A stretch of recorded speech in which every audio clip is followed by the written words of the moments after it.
ball possession na kukuha nila on this.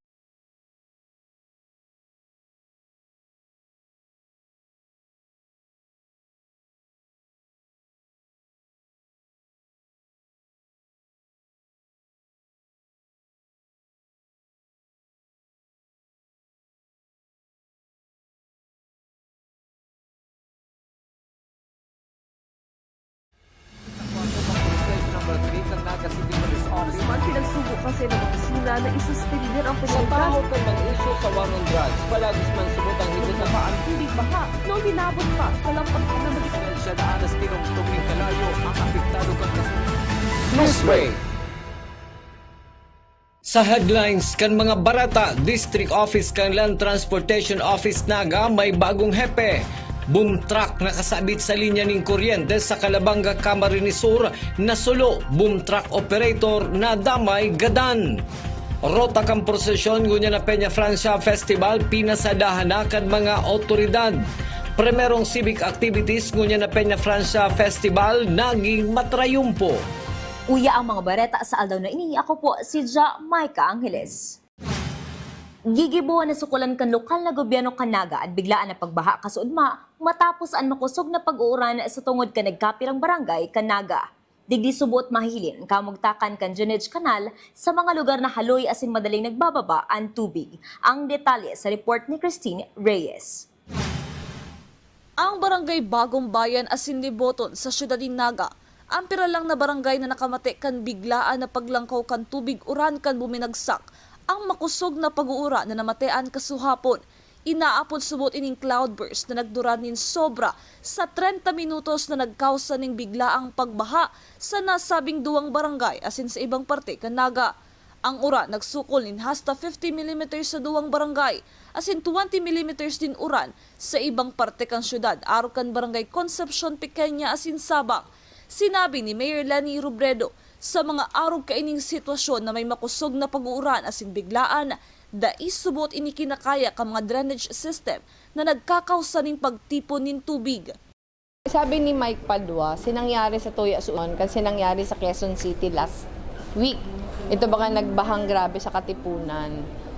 Igwa kitang apat o lima na rain gauges digdi sa Naga.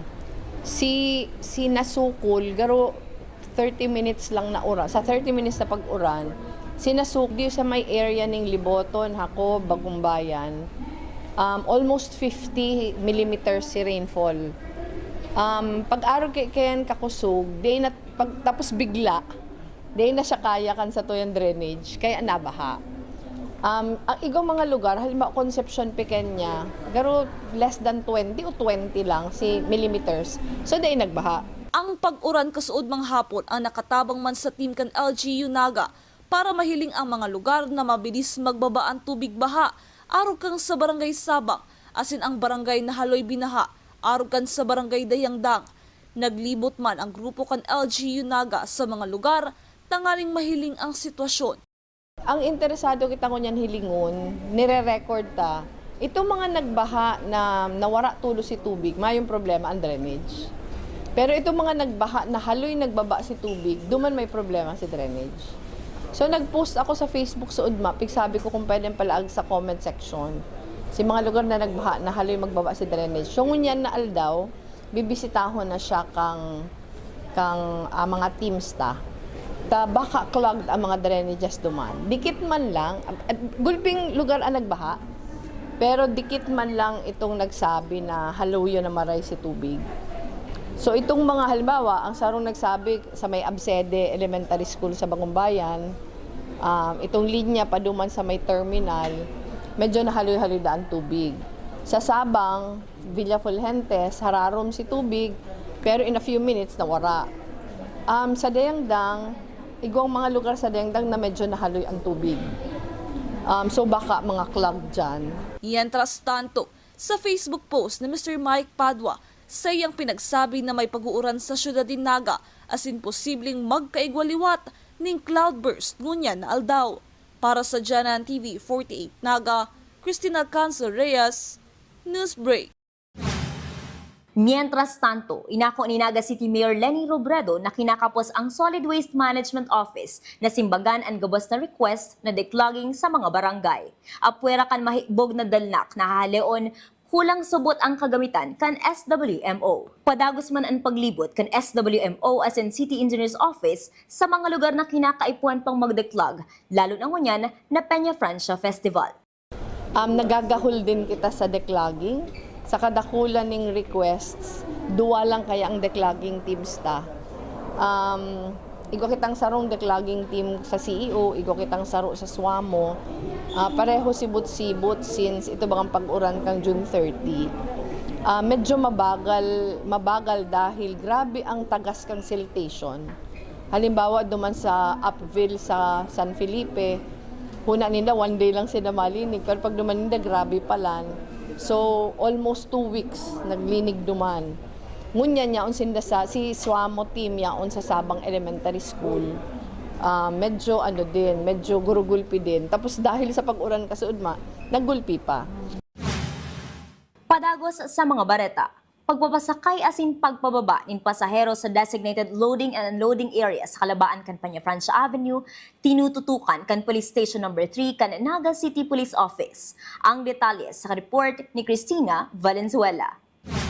Higot na pinapautubo niyan kang Naga City Police Station 3 ang loading and unloading zone sa kalabaan kang Peña Francia Avenue, Naga City. Susog ki Police Captain Anthony Bueza, OIC Station Commander kang PS3, ang gabos ng mga bihikulo na nag-aagi sa Peña Francia para magbaba o mag-pick up ng pasahero ang kaipuan magpundo sa may loading and unloading area. Haloy na ining pinag-implementar alagad mo niyan, kaipuan girara ipautob para dain na mag-create rin pagkaabala sa tinampo, sabi ni Police Captain Bueza. Itong no loading unloading zone duman sa along Peña Francia Avenue, so may mga especially sa mga schools, talagang pinapasunod mi po ito.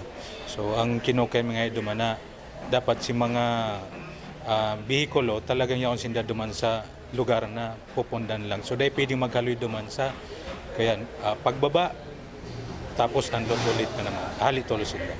Before pa talaga, sinusunod naman ito. So, ngunyan talagang kaipan ipat-utob giraray. Minsan may mga driver talagang medyo, sabi untang, matagas man talaga ang payong.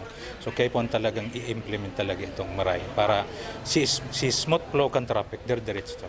Yaon man ang mga personal kang Police Station No. 3 na nakabantay sa kalabaan kang Peña Francia Avenue sa oras na alas 6 hasta alas 9 nin aga, asin alas 4 nin hapon hasta alas 7 nin banggi, para magmanihar kang bulos kang trapiko.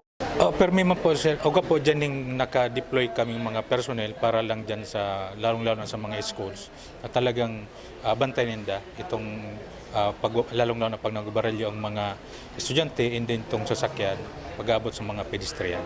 May kuyan sa Moya na during rush hour po sa Moya, ang kaipuan bantayan, aram tamo pag dyan along Peña Francia, talagang traffic na dyan pag nagurulwasan ng mga estudyante. So kaya po talagang i-monitor saka i-supervise. Dagdag pa kang opisyal, kabalis sa pinag-e-implementar kang Police Station 3, iyo ang pag-wheel clamp kang mga sasakyan na nakaparking sa mga daiotorisadong parking area. Saro sa naging angat kang kapulisan sa pagpautob kaini, iyo si mga driver na daidisiplinado. Para sa Janan TV 38 Naga, Cristina Valenzuela, Newsbreak. Sa iba pang bareta, District Office kan Land Transportation Office sa siyudad ni Naga may bagong hepe matapos na ipasunod ang reshuffle sa mga district office kanasabing ahensya. Ang detalye sa report ni Christine Reyes. Si Land Transportation Office Regional Operation Head, Mr. Glenn Mancera, ang bagong District Office Head ng Unyan kan LTO Naga District. Huli sa bagong liderato kan LTO Bicol, na pinamamayuhan ni Edgar Alan Castillejos na nag-asumir sa pwesto kan bulan ning Abril ngunya na taon. Pinagmarahay kaining i-reshuffle ang mga district heads sa Bicol. Sinabi ni Mancera na saro man sa pinaghiling kan pag-reshuffle kan mga hepe, iyon na haloy naman ini sa mga pwesto ninda kung kaya pinaglipat sa ibang mga district office. Presently, ako yung Chief kang Operations Division ng Region 5 and concurrent operation ngunyan kang Naga City District Office. Dahil duman sa office order na hali sa central office, implementing yung mga changes sa mga district offices sa Bicol. nagkapira tong district offices ang nagkaigwa ng reshuffle ng mga hepe. June na rin kaya ang pag-reshuffle eh. Inot na nagbagoan sa mo yung leadership, nagbago ang regional director. Pangalawa, medyo haloy na din sa mga current positions ang mga hepe sa mga district offices na na-assign. Kaya kay Puan ako, Pandoa, pag may mga regional activities kaya ang nagap, especially pag araw kaning piyesta sa JOC, ako man din ang nagtutukaw sa JOC kasi regional activity siya, being the operations chief kang Region 5, LTO, nakatukaw man kita dyan. Sa ngunyan, may kadikit na adjustment pa kay Mancera sa loob kan opisina bilang pamayo kan LTO Naga. Para sa Janan TV 48 Naga, Cristina Canso Reyes, Newsbreak. Mientras tanto, ang hepe kan LTO Pili Extension Office na si Mr. Eric Torrecampo ang pinaglipat man sa LTO Tabaco City asing pinagdaraman sa LTO Pili Extension Office si Felicidad Mendoza. Sa iba pang mga bareta, ginibukas sa bagong aga ang inaapod na walk-through inspection o paglakaw kan mga personahes na imbuelto sa pagtaon ng seguridad ngunya na traslasyon as in fluvial procession sa mga tinampukan Naga na aagihan kan prosesyon. Kabali sa pinagdumanan kan Grupo Ayuan Metropolitan Cathedral, ang pinagpapakarahay na Plaza Quezon, Naga River, Basilica Minore as in Command Center kan Public Safety Office. Mayo pang pinapaluwas na impormasyon ang Naga City Police Office kung ano ang sa indang naobserbahan sa ginibong walk-through inspection.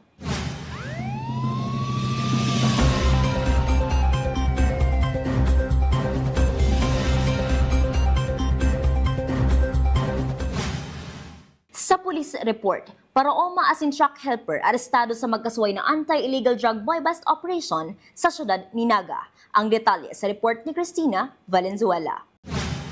Arestado sa drug buy-bust operation kang Naga City Police Station 5 ang high-value individual na truck helper na si alias Miguel, 40 anyos, residente kan Zone 4 Triangulo, Ciudad de Naga. Anom na plastic sashimi subot shabu na may kantidad na 3,400 pesos ang nakumpiskar sa suspect.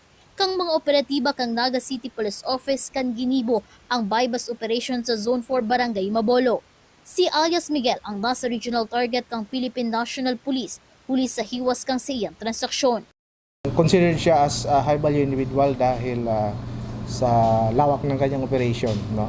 So makikita niyo yung background niya, isa siyang truck helper. So madali sa kanya or accessible siya sa transportation kahit malalayong location. Kino-consider ta doon is yung delivery, no?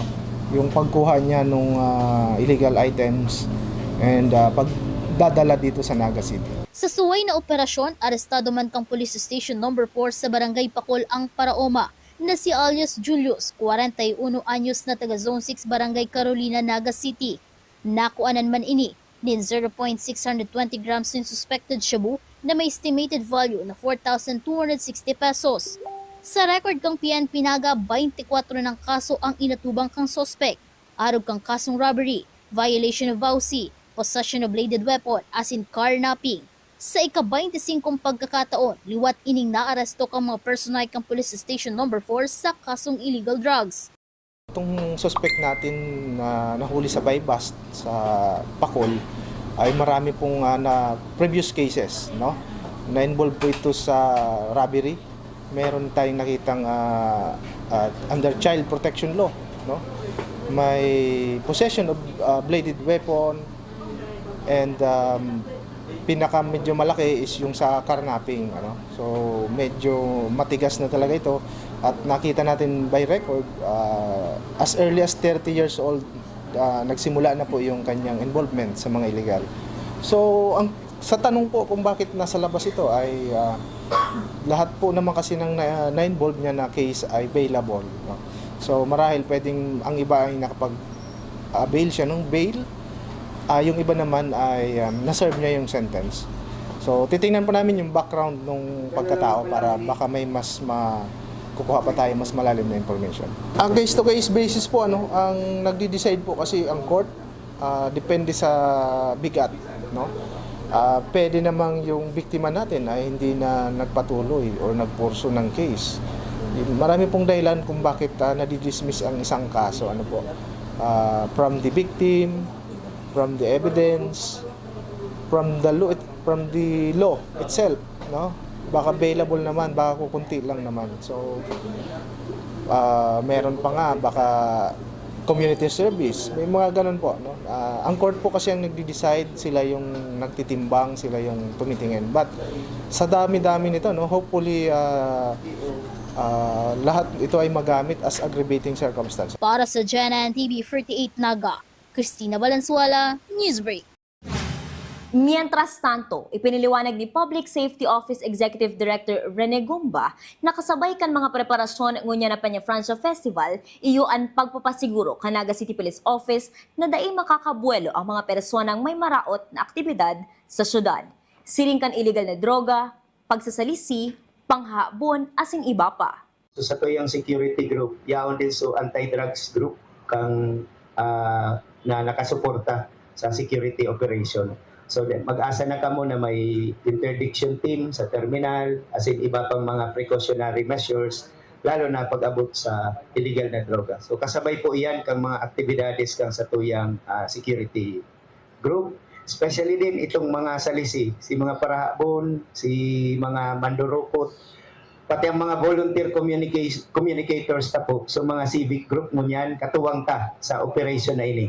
Mga pudan po kami, pag may nahiling ka mo dyan, nakaduda-duda ang mga hero, na bakong maray ang hero-hero, iapod sa naputulos sa JOC o sa Satuyang Command Center so that we can immediately follow up and the security group can prevent any untoward incident. Activated din po so sa indang 5 minutes response time kang Satuyang Naga City Police Office. Sa iba pang police report, irido ang nagmamotorsiklong nasa impluwensya ng Arak na si alias Vincent, 20 years old, residente kan Lagunoy, Camarines Sur, matapos mawaaran ng kontrol asin makatama sa nakatambak na baybay sa gilid kan tinampo. Nakaulan to subuot ang biktima asin enot sila Lawgon kan buminagsak sa espaltadong tinampo sa Zone 3 Barangay Camagong, San Jose, Camarines Sur. Nadaraman tulos sa Partido District Hospital ang biktima kan mga nagrespondeng MDRRMO personnel. Sa iba pang bareta, kan ini makaduta sa linya kan kuryente kan Kasareko 2 kasubagong aga sa Barangay San Antonio, Kipayo, Calabanga, Camarines Sur, mientras na igwang pinag-aalsa na konkretong bagay. Na kuryente asin nasulukman ang subot operator kan boom truck na dae pa pinagpapaluwas ang pangaran asin kung tagasain.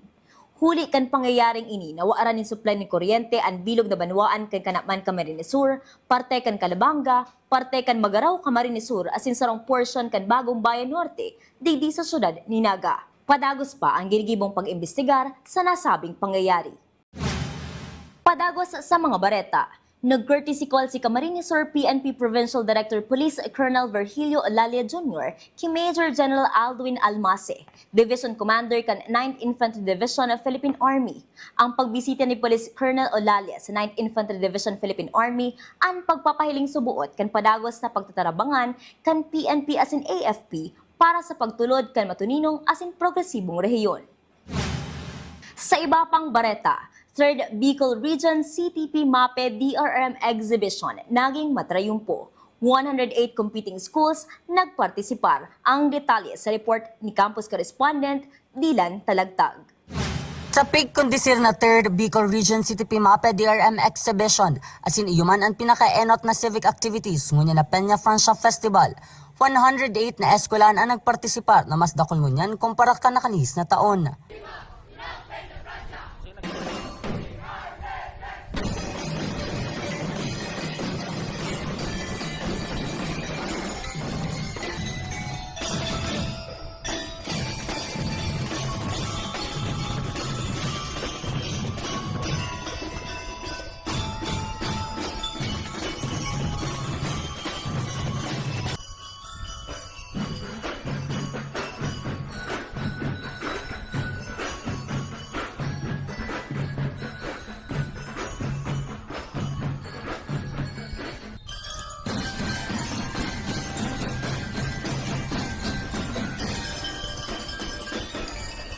Mainit asin maugmang pigsabat kan mga opisyal kan lokal na gobyerno kan nagaan mga partisipante na nakasulot ning mga makukulor na mga costumes asin high quality performances na pagpreparar kan mga eskwelahan para magtuong onra sa indang mga banwaan. Mag-ora no mag-init man, padagos ang naging pagpapatribayan kan mga eskwelahan na ma-executean sa indang artistic performances.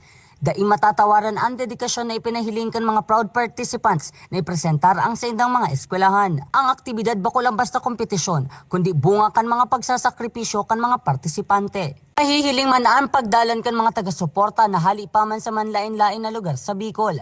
Pati na kan mga competing schools na dai man nagpundong magtaong suporta as in energetic cheers sa indang mga pambato. Ini man ang naging resulta kan ginibong kompetisyon.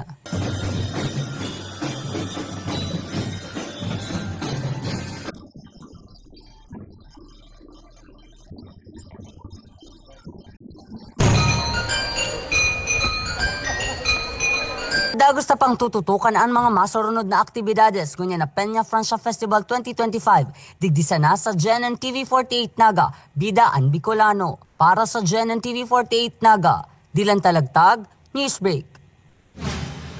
Yan ang mga bidang baretang nakalap kan mas pinakusog na puwersa kan GNN TV48 Naga News and Bicol Affairs. Dahil malingaw na i-follow ang sa mga official Facebook page, GNN TV48 Naga. Padagos kaming mahatod ng mga baratang garantisado ng ngingenot as sinipapanahon. I-hit ang subscribe button sa samuyang official YouTube channel, GNN TV48 Naga, para updated kita sa mga bareta as in istoryang Bidaan Bicolano.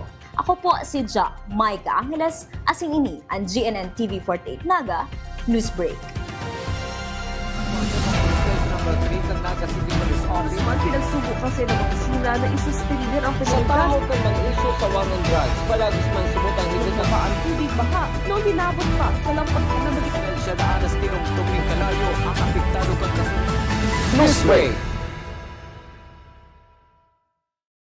Seeing clearly shouldn't mean traveling far from home. At Camsur Eye Center, world-class care is right here in the heart of Rinconada and the Bicol region. With advanced diagnostic tools, ophthalmology specialists, and a team that treats you like family, we bring expert eye care. From children's screenings to managing cataracts, glaucoma, and diabetic eye conditions without the need for long trips. Because your vision matters, and so does your time. Camsur Eye Center, world-class eye care just around the corner.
Ano, morag ka?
Ano, morag ka?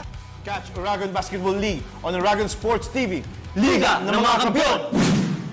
The future is a race. At Naga College Foundation, we don't just keep up, we set the pace and we change the game. College of Business and Management, where ideas grow into enterprises. College of Teacher Education, shaping minds that shape the nation. College of Health Sciences, where compassion meets innovation. College of Engineering, designing solutions that redefine tomorrow. College of Arts and Sciences, fueling creativity, culture, and connection. College of Accountancy and Finance, empowering the economy through mastering numbers and market. College of Criminal Justice Education, protecting communities with excellence and integrity. College of Computer Studies, coding the language of the future. And with NCF micro-credential programs, you don't just wait for the future, you leap into it. Gain and demand skills fast, short, powerful, and flexible. Designed to fit your life and fuel your career. 8 colleges, endless possibilities, and micro-credentials to keep you ahead of the game.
May problema ka ba sa iyong paningin? May sagot tayo dyan. Naga Optical Clinic with modern apparatus, computerized eye refraction, wide variety of latest fashionable frames, special and custom lenses, contact lenses, at mga sunglasses sa abot kayang halaga. Naga Optical Clinic, complete optical laboratory, eyeglasses made while you wait. Naga Optical Clinic.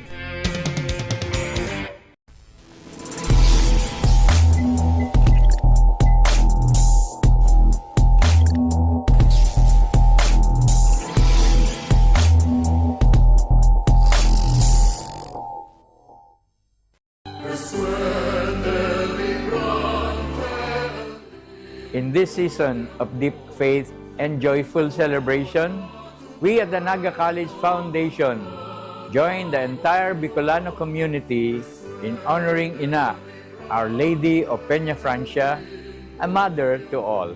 As children of Ina, we are reminded that her love knows no boundaries.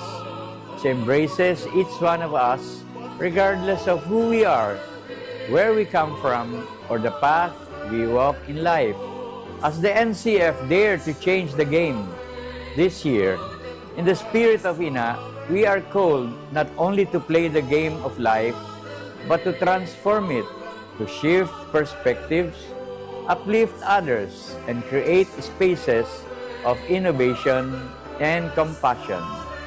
Just as Our Lady welcomes us all as her children, so too must we reimagine education and service as opportunities to change the narrative for not just for our students, but more so for our communities and our nation.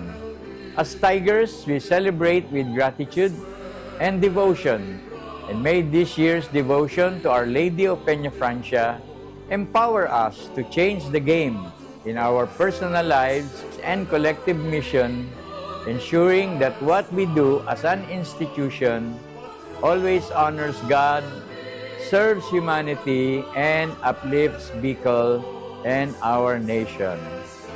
Viva la Virgen! Viva el Divino Rostro!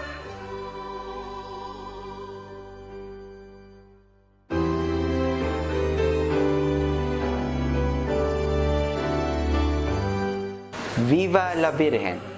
Viva el Divino Rostro! Ngunyan na Peña Francia Festival, kay puhan mi na ipagpasalamat ang padagos na pag-ataman asin bendisyon ni Inang Peña Francia sa Tunggabos. Ining kapistahan, nagdadaran yung pagkamuot, pagtuod asin paglaom na nagtutukdo sa to na maging mas marhay na tao kada aldaw. Kasabay ka ini, ang Camsor Eye Center kaibahanan nindo sa pag-umaw asin pagselebrar. Dakulaon na prebiyeyo ang making kabali sa komunidad na padagos na tinatawan ning grasya asin bendisyon. Diyos mabalos Inang Peña Francia. Viva la Virgen! Viva el Divino Rostro!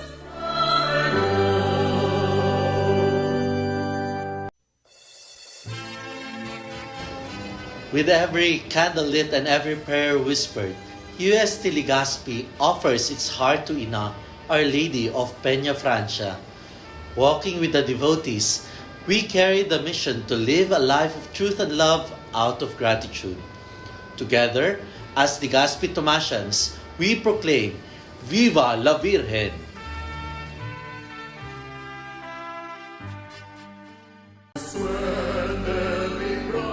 Ngunyan na taon, lugod magdanay ang pagkasararo, pananampalataya asin pag-asa nin pagbabago.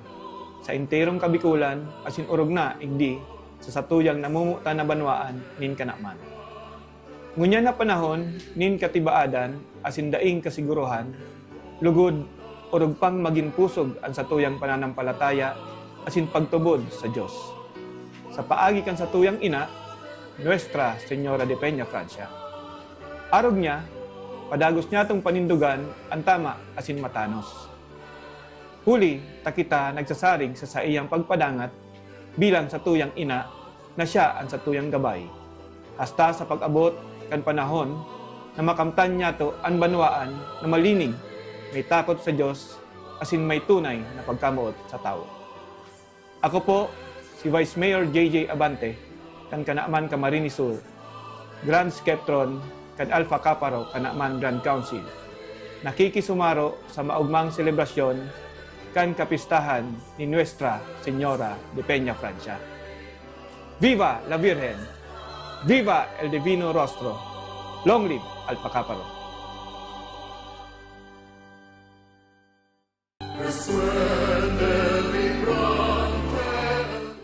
Viva la Virgen! Viva el Divino Rostro! Sa okasyon kakapestahan ni Ina ang mahal na Birhen ng Peña Francia, magpasalamat kita sa iyang padagos na pag-ataman, pagtabang asin pagmangno sa gabos ng mga Bicolano. Sa puso ni Lambang Bicolano, si Ina iyo ang tunay na ina, mamumuton, mapagpasensya, asin pirming andam magdangog sa satong mga pangadji. Sa iyang bendisyon, padagos kitang maglaom, magtarabangan asin magpadagos sa buhay na may pagtubod. Sa gabos na deboto, mga bisita asin pamilyang nag-uuli para sa selebrasyon, mabuhay kamo. Ipadagos tang iwagayway ang grasya ni Ina sa puso, sa pamiibi asin sa satong pagkakasararo. Hale sa Center for Research, Learning and Development ang Naga College Foundation. Diyos mabalos, Viva la Virgen!